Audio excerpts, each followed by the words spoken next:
You are watching The World 24/7 on the NDTV network. I'm Parmeshwar Bava. We've got an action-packed bulletin lined up for you. Let's begin with the headlines we're tracking at the moment. Amidst a backdrop of economic turbulence and strained relations with India, Pakistan stands firm in its commitment to advancing its nuclear program. This is what has been revealed by a senior US intelligence official in a recent congressional testimony. European Union leaders have agreed to impose new sanctions on Iran's drone and missile producers over Tehran's unprecedented weekend attack on Israel. It's an anxious wait for families of 17 Indians held hostage on a cargo ship in Iran with Israel links. Among them, 3 are from Tamil Nadu. NDTV Sam Daniels speaks to the brother of one of the marine engineers. Canada will ask the wealthy to pay higher taxes as Prime Minister Justin Trudeau's government seeks to shore up flagging support among young voters ahead of an election expected next year. World Bank President Ajay Banga, Bollywood actor Alia Bhatt, Microsoft CEO Satya Nadella, Olympian wrestler Sakshi Malik, and actor-director Dev Patel are among the Indians who have made it to the prestigious Times list of 100 most influential people in the world.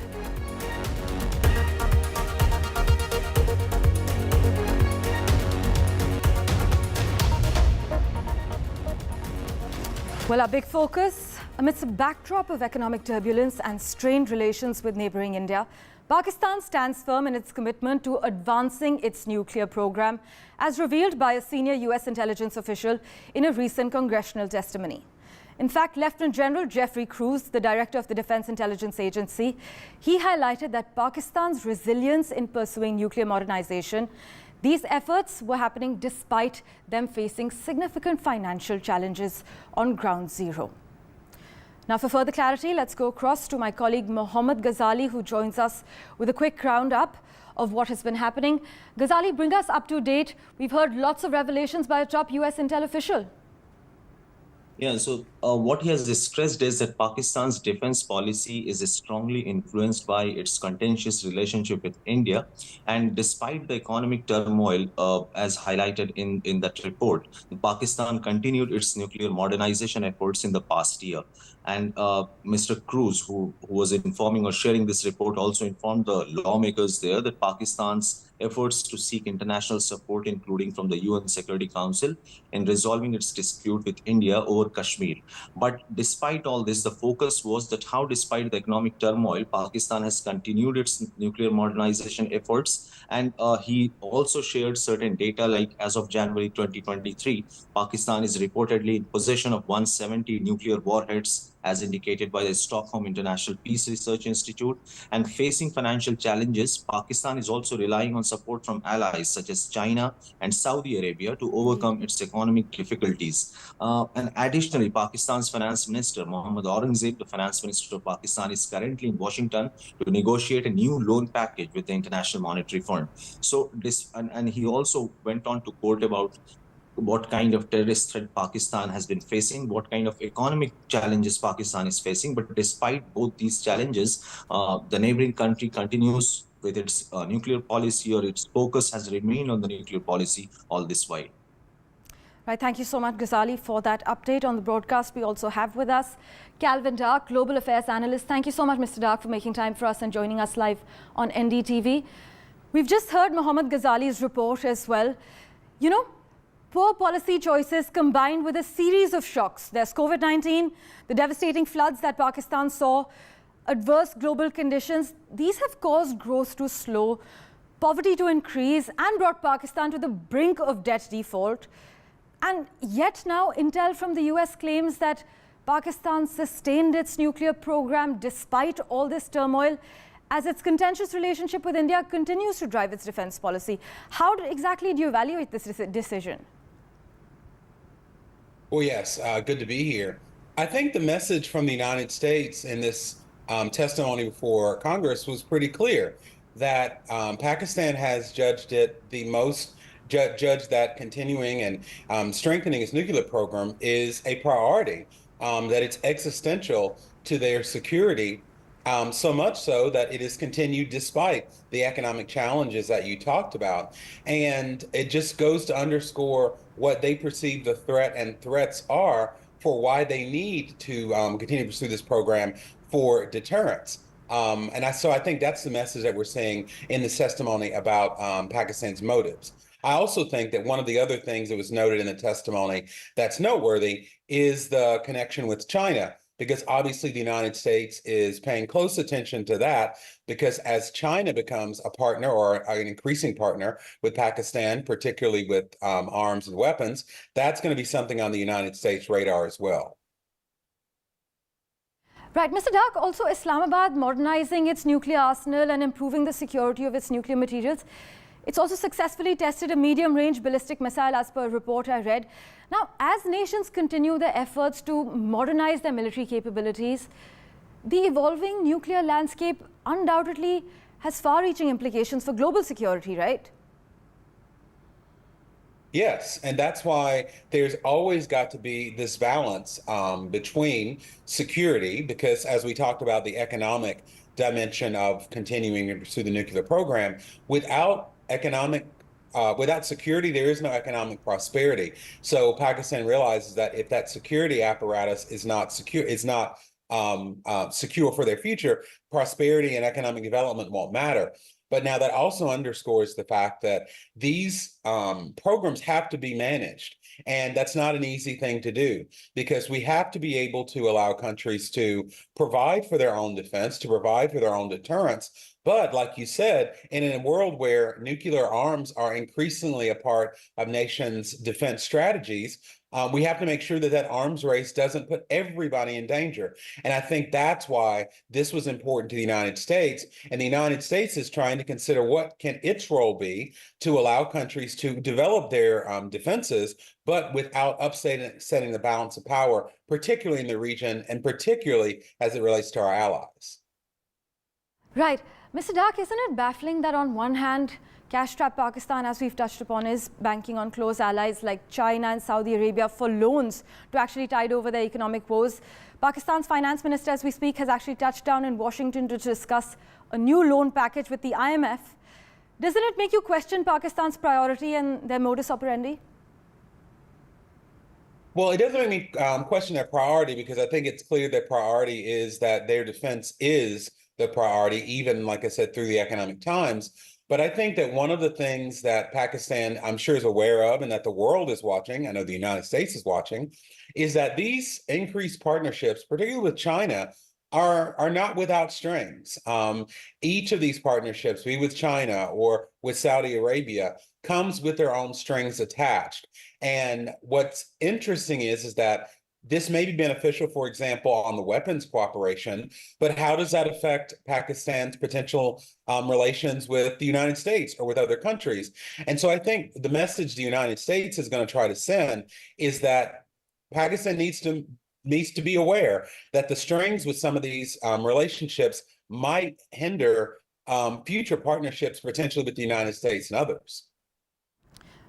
Right.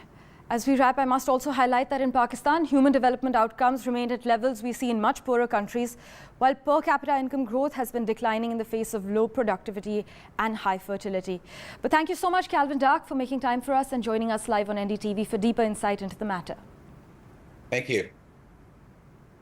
Meanwhile, as we briefly mentioned, the top US intelligence official, Lieutenant General Jeffrey Cruz, has also told Congress that India in 2023 showcased itself as a global leader as it demonstrated a greater willingness to counter China's activity throughout the Indo-Pacific region and took steps to modernize its military and reduce its dependency on Russian origin equipment.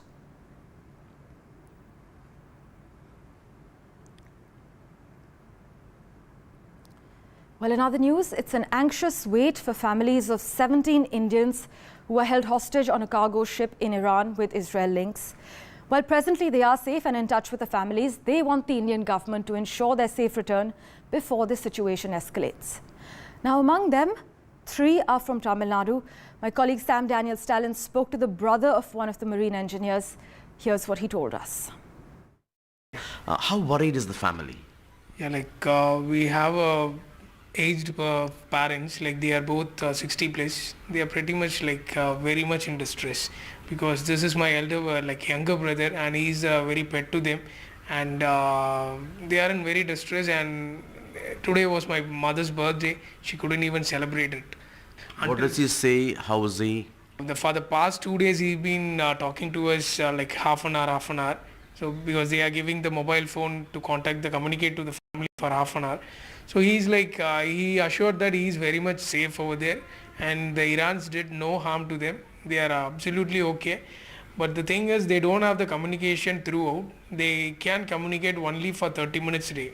That too, after Indian embassy spoke with the Iran people, they are now allowing us to have the communication of 30 people. So they are not worried about things. And the control of the ship is also with the master, as far as the information we got from medias and all. But apart from that, they are having the storage of food and all on a regular basis to their ship itself, as they usually have. And they are getting enough supplies of food and sleep and all. They are doing the regular activities what a ship should do in anchoring mode. So they are doing it. Or families of these members in touch in India? 3 of them are from Tamil Nadu. Yeah. And I tried to contact the other 2 families as well, because I wanted to have an integration between us and to have a complaint lodged or to do something together. But I was not able to contact, like get the details of the family, because they are from different part of the region. your brother is an engineer. Yeah, he's an engineer, marine engineer. He's in the position of engineer over there. Right. Yeah. And any request, any message you have for the Indian government? Already the Indian embassy has visited the members there. Yes, of course. And so far, I would like to appreciate and thank the Iran embassy, Indian embassy in Iran, as well as our external minister Jaishankar as well. They took an immediate action of communicating with the Iran for the safety and welfare of the 17 people. Their effort only the 17 crew members were able to talk with the family. That's itself a biggest success. The Indian government should act very immediately, because we don't know what the situation may prevail after a few days, because we are hearing news and we are seeing news. That's the worry. Yeah, that's the biggest worry our parents have, because my father is also a mariner. We should take immediate action on bringing them back as soon as possible. So that is one of the requests from 17 families I give to them, because one of them among them is a girl over there who is a trainee. Thank you very much. Hope the government would intervene soon and help you rejoin with your brother and other members with their families. And against the backdrop of Iran's attack on Israel to avenge the Israeli bombing of their consulate in Syria, the European Union has announced that they will widen sanctions against Iran. Now, this announcement was actually made by the European Council President after the first day of a 2-day summit of EU leaders in Brussels. Now, these sanctions actually plan on targeting the companies that are needed to manufacture the drones and missiles, although the finer details are yet to be worked out. But the European Council also made a statement that the EU will take further restrictive measures against Iran, notably in relation to unmanned aerial vehicles as well as missiles.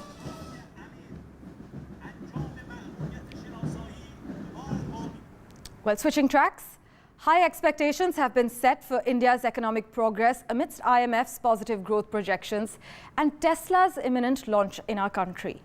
Gauri Dwivedi interviewed Indian economist K.V. Subramaniam, who expressed great optimism for the future of our country. He also claims that the Tesla factory in India will be a total game changer and predicts that India will exceed the IMF's projections. Listen in. We're speaking at a time when global majors are set to come to India, make big ticket investments, whether it's Tesla, whether it's Apple, they're all looking to make India their manufacturing hub. This will give a fillip to India's aspirations to be a manufacturing hub, but how far do you think we are from achieving those kind of ambitions? So I think these developments are very, very important, especially Tesla. And Apple has already set up shop. And, when I was checking some of the data, about 150,000 jobs have already been created direct jobs have been created by Apple establishing, in India. And about 4 trillion rupees of iPhones have been produced in the last year, of which about 1.2 trillion just for exports, and this with only 14% of global production of Apple happening in India. So you can get a sense of how important some of these very important manufacturers setting up shop in India will be for India's manufacturing sector growth. I think Tesla will be very important. If you look at the experience that we had with the automobile sector in the 1980s, the Maruti 800, for instance, was just being assembled in India, with all the components being imported from Suzuki. But over decades, actually, the entire ancillary and the entire support system, developed, which is testimony to the way a sector grows. Same is now happening with electronics manufacturing as well. So I think given the importance of of Tesla and especially e-vehicles, I think this would be a very, very important marquee investment for India and its manufacturing sector growth. So you think Tesla coming to India could be the big game changer that Indian manufacturing has been waiting for? Well, I would say that, Apple coming in, setting shop, Samsung, I think all of those very important landmarks. In a similar way, Tesla coming, will certainly be an important landmark as well.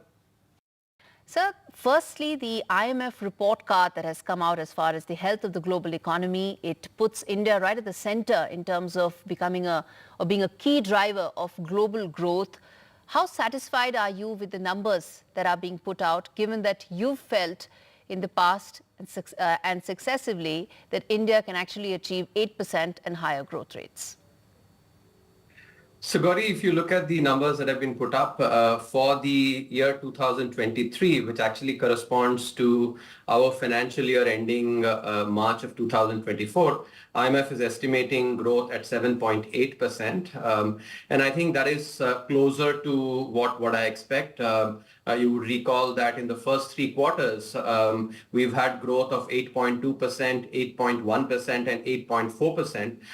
And so even with a lower, that compared to these 3 quarters, even at 7.3% growth in the 4th quarter, which I think the numbers will come out in May, India will have annual growth of 8%. So the 7.8% estimate for 2023 is closer to what I expect. For the next year, which is 2024, the fund has estimated growth at 6.5%. I think that it's likely that growth will be 7% and thereabouts. So I do think that there is scope, as it has happened. If you notice, the projection for even this year, funds projection originally was significantly lower. And as the numbers have come through, they've actually revised it upwards. I expect a similar thing to happen, I guess, for the next year as well. But why do you think, or do you think that there is a disconnect between how you view India's economic potential as compared to how IMF views the same?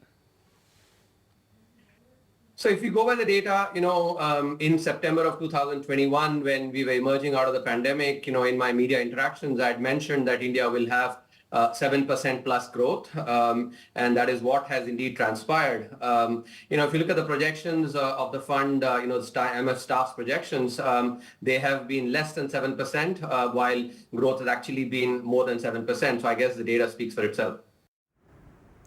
Well, in other news, the Biden administration said it would not renew a license that has now expired that had broadly eased Venezuela oil sanctions, moving to reimpose punitive measures in response to President Nicolas Maduro's failure to meet his election commitments. Now, just hours before the deadline, the U.S. Treasury Department announced that it had issued a replacement license, giving companies 45 days to wind down their business and transactions in the OPEC countries' oil and gas sector. But here's some context for you. Washington had repeatedly threatened in recent months to reinstate energy sanctions unless Mr. Maduro made good on his promises. That led to partial U.S. sanctions relief from October, following a U.S.-backed election deal between the government and the Venezuelan opposition.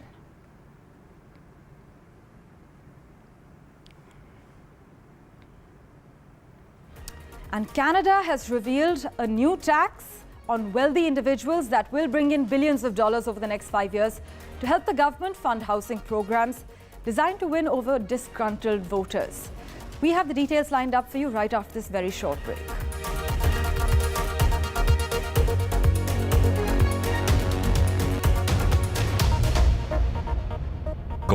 This show isn't just about news from the southern states. It's one that looks at the rest of India and the world from a diverse South India point of view, because NDTV has always taken the southern view seriously. The Southern View with Veera Raghav, only on NDTV 24/7.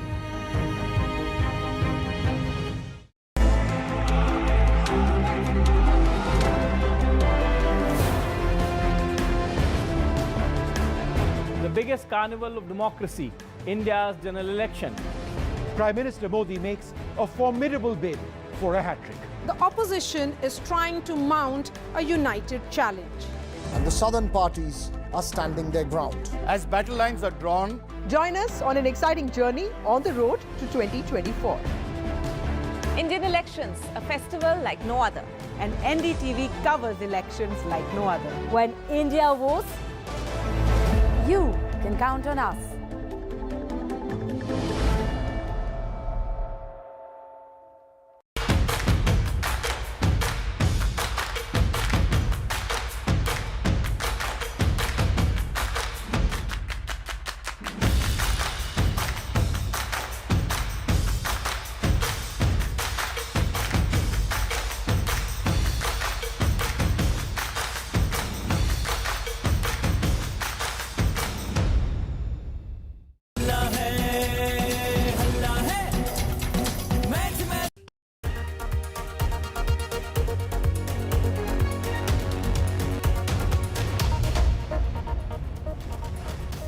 Well, Canada will ask the wealthy to pay higher taxes as Prime Minister Justin Trudeau's government seeks to shore up flagging support among young voters ahead of an election expected next year.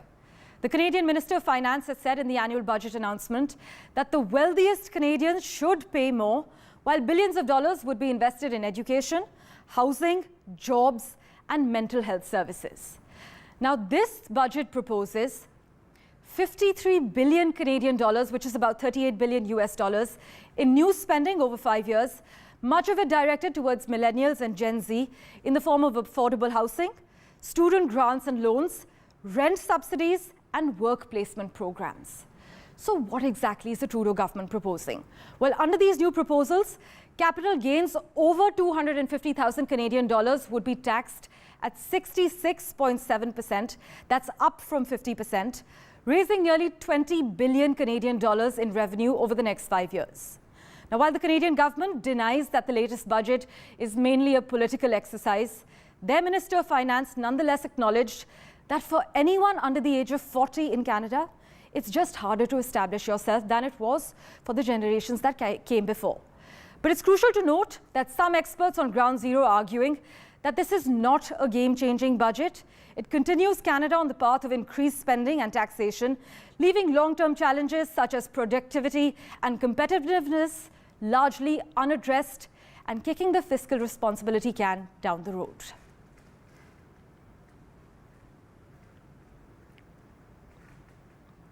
Well, in other crucial news, an engineer at Boeing has said that the aircraft company, in rushing to produce as many planes as possible, is taking manufacturing shortcuts that could lead to jetliners breaking apart. On the other hand, Boeing has said that it has improved production quality to meet the standards. Now, to quote the engineer, he said they are putting out defective airplanes. This is what Sam Salipore has told members of a Senate subcommittee. Salipore was also testifying about Boeing's 787 Dreamliner, hundreds of which are in use by airlines, mostly on international routes. He spoke while another Senate committee held a separate hearing on the safety culture at Boeing. Now, these dual hearings were actually a sign of the intense pressure on Boeing since a door plug panel blew off a 737 MAX jetliner during an Alaska Airlines flight in January. The company is under multiple investigations, and the FBI has told passengers from the flight that they might be victims of a crime. We have official reactions coming in. Listen in.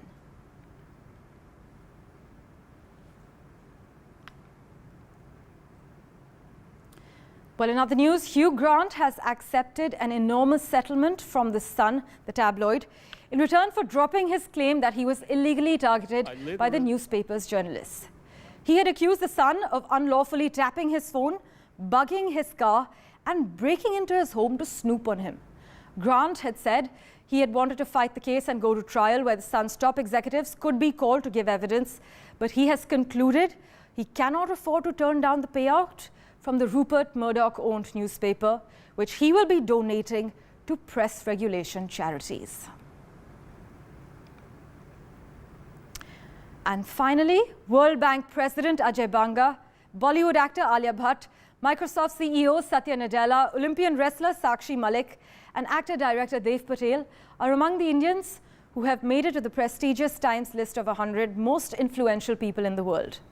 Times 100 most influential people of 2024 also includes US Department of Energy's Loan Programs Office Director Jigar Shah, Professor of Astronomy and Professor of Physics at Yale University Priyamvada Natarajan, and Indian origin restaurateur Asma Khan.